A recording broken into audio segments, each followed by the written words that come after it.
What is up, guys? And in today's video we're going to be going over some ranked play stuff for Call of Duty World War II. So sorry about the lack of uploads. I haven't been uploading like at all because I don't have as much time to upload and do as much as I used to, but I might as well just show you like some of my stuff, like my combat record, like all this stuff. I'll just cycle through. I'm not even going to talk about it really. I'm just gonna go through it. PPSH is easily my favorite gun in the game though, but yeah, just keep going. I don't really use anything else besides ARs and SMGs, so I may as well just stop there. Basically just wanted to talk about rank play stuff, but while I'm just going through the regular combat record, I will say regular uploads might be returning. Maybe, maybe not. I might make a rank play series, Road to Top 100, which I'm getting really close actually to top 100, so I guess we'll see how that goes. But there's like all the stats: 823 games played, 493 wins, 305 losses, 38 days and 9 hours played, all that. Leaderboards, career. I was at one point top 10,000, but I'm not anymore, sadly, because like I just stopped playing as much.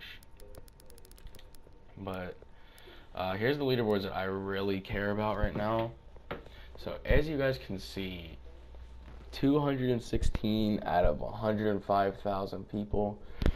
It's not bad at all. But right now, I got a 60% win percentage, whatever. My longest win streak is apparently an 8. I do not remember going on an 8 win streak. Oh, my placement matches. That's probably what it was. 1.02 KD. KD could be a lot higher if I just slayed, but instead I just throw myself into hardpoint a lot because hardpoint's like easily the most played mode. So most of the time I end up going either even, a little bit positive, or like negative by like 5 or 10 because I'm just throwing myself on it.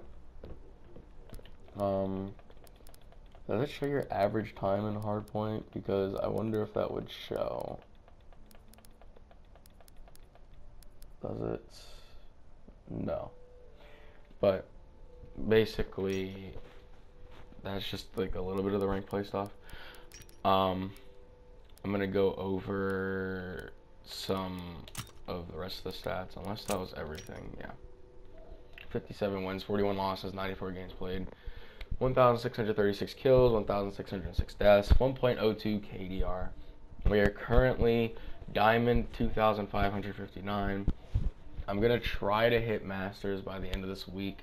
Right now, the highest person on the leaderboards is Monstro at 2916. He is really close to Masters, actually probably about 3 to 4 games off, probably 4 games. So maybe tomorrow someone will be Masters. Probably, maybe. This guy's 113 games played, 122. I actually have a lot of games played. This is what I was basically doing all weekend, is just playing this, really. Because it's honestly a lot of fun.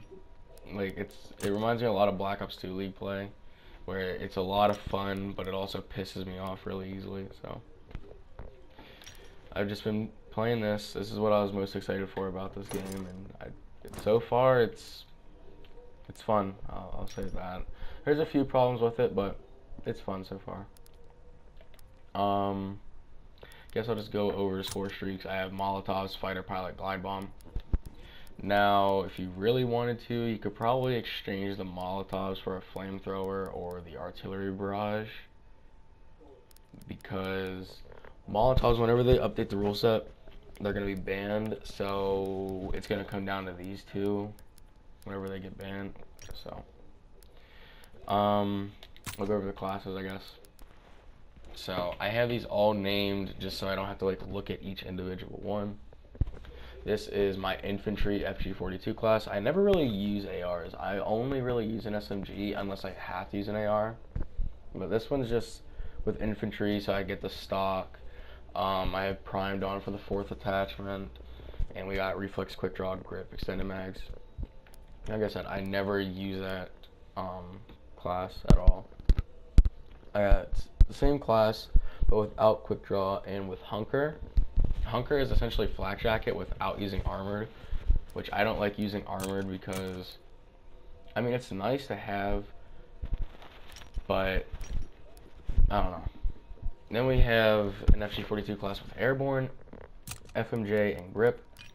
This is just the one class that I use whenever I do want to use an AR and hardpoint, which never really happens except for maybe on Arden's Forest. It's probably like the only map I really use an AR on. Same class, just with quick draw and primed. And then this is my S&D FG42 class. We have mountain on, just come completely dead silent. There's no way I'm going to be heard because if you guys didn't know, inconspicuous keeps you a little quieter. It's not completely silent though. So, got FMJ, grip, and quick draw on this. I don't really think the FG42 needs a sight, but that's personal preference, I guess. FMJ, because FMJ is dumb as fuck in this game right now, and it's gonna be banned soon, so might as well use it while you can. Whatever. And primed just for the third attachment, because I wouldn't get a third attachment if I wasn't using it. And now we have my SMG classes. Now, these are the classes that I usually use, excluding this one. I never use this one, but this one is airborne. Whatever. I've been up all day. I haven't slept in a day in 11 hours. So this is the SMG Prime class. I have airborne. Now I use airborne on all of my SMG classes just so that I can get to the hills faster and just get from place to place faster. But this one is prime, quick draw, grip, advanced rifling. That's, I mean, your standard PPSH class, pretty much. This one's with airborne, quick draw, and grip, and hunker. Now, this is the class that I use the most, easily, because hardpoint comes up the most. And with hardpoint, there's so many just nades flying everywhere that you're gonna want something to keep you at least a little immune. Wow. Okay. This is my snipe class for S&D. I use this on USS Texas occasionally. Arden's Forest. Yeah, that's about it for that one. This is the class that I use the most in S&D because I like being fast in S&D. I like being able to get from place to place quicker, and this helps with that because airborne you get the increased sprint speed and the longer distance, so it's marathon and lightweight essentially. And this is just quick draw, grip, inconspicuous.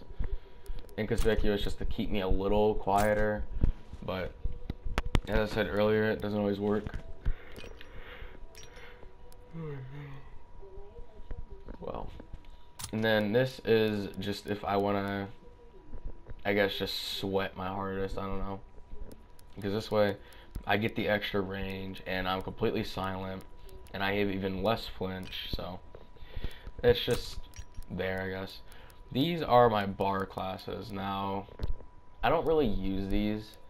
These are just like Arden's Forest. Occasionally I'll pull out this class, but then I'll switch because my thing is with ARs, like, I like using them, but I don't like being slower and like not having stock on an AR. Actually, no, I'm gonna change this right now. I might actually start to use this class now whenever I change this. Where's it at? But I might actually start to use this class now because I can be quicker and also I'm not getting spammed by nades. Because like I'll use this class and then I'll just die by nades over and over again, which isn't fun. But this is my S&D AR class: mountain, reflex, grip, quick draw. Oh my god. Okay. I think that's everything for ranked. But yeah, if you guys have this game, I would definitely recommend trying out ranked. Now, the only problems I really have with it is the fact that we can't party up right now. which that's not even that big of an issue once you get into higher ranks. Now, where I'm at, you're consistently playing people that know how to shoot their guns. There's usually close games, not all the time, but usually. So it's not as bad. But like, for example, whenever I was like 20 to 50 and below, I was struggling to get out of there because I would either have someone leaving or I'd have teammates going like triple negative. So once you get out of there, like once you get to like 2300, it starts to get a lot better because you get teammates that don't just leave for no reason. Usually, you'll occasionally have a leaver, but it gets better. But if you guys were wondering, I went 9-1 on my placements, and I got placed at 2250 for platinum. So, but I've also heard people going 8-2 and getting placed silver. So the whole thing is just kind of broken. So I don't know. But once again, I'm gonna check these leaderboards because this is crazy. So in order to break top 100, I would need to get to. Oh my god. This is gonna change by tomorrow anyway. I would need to get to 2635. I would say that's doable tomorrow for sure. I don't know. I'm gonna try to get it because I want that helmet, and also just being top 100, that just would be pretty cool. So I'm gonna try to. I might try to break like top 50. That'd actually be really sick. But number one, I don't think that's happening because this guy is like way ahead of me, and yeah. But once parties comes out, it'll be a lot easier. So this guy's actually a pro player, so he's been playing a lot. Hopefully you guys enjoyed the video though. As I said, there may or may not be a series of me trying to break like top 100 or top 50, whatever. So be on the lookout for that. That might happen. Maybe next season, if anything. Probably not this season because the season's already like started really. But next season I'll record for my placements and just record every game. Maybe not every game, but try to record every game. So hopefully you guys. I just got out of a game with this guy. Huh. Well, hopefully you guys enjoyed. If you did, smack that like button, subscribe if you're new, and comment down below what you would like to see from me next. And yeah.